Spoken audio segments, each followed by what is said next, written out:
Real Madrid Barselonani 11-1 hisobiga mag'lubiyatga uchratganmi va u qanday bo'lgan? Bu narsa rostmi? Hozirgi videoda shu haqda. Videoni ko'rishdan oldin kanalimizga obuna bo'lib qo'ying, bundan qiziqarli videolar hali oldinda. Ha, bu hisob rostdan ham sodir bo'lgan, lekin buni klassiko emas, qonli o'yin deb eslashadi.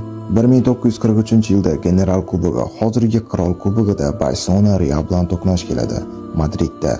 Qirol Franco bugun Barselona mag'lub bo'lishi, hattoki gol ham urmasligi haqida buyruq beradi. O'sha kun keldi.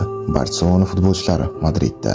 Ular kelayotgan avtobusda Madrid muxlislari tomonidan toshbo'ron qilinadi va ular stadionga yetib kelishadi.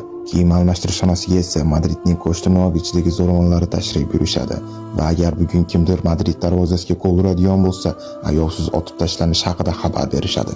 Bu so'zlardan keyin Barselona futbolchilari cho'chib qolishadi va maydonga ham chiqishni xohlashmaydi, chunki ularning hayoti xavf ostida edi. Lekin Barselona sardori ularni tinchlantiradi va ularni maydonga olib chiqadi. Lekin ular maydonda futbol o'ynashni bilishmay qolishadi, chunki qo'rquv juda ham kuchli edi. Birinchi taymdan so'ng hisob 8-0 ko'rinishga keladi. Barselona futbolchilari bironta ham aniq zarba yo'llasha olmaydi. Lekin bunday sharmandalikka chidolmagan Barselona sardori ikkinchi taymda maydonga tushib o'zini golini uradi va o'z hayotiga o'zi bilmagan holatda nuqta qo'yadi va u o'yindan keyin vahshiylarcha otib o'ldiriladi.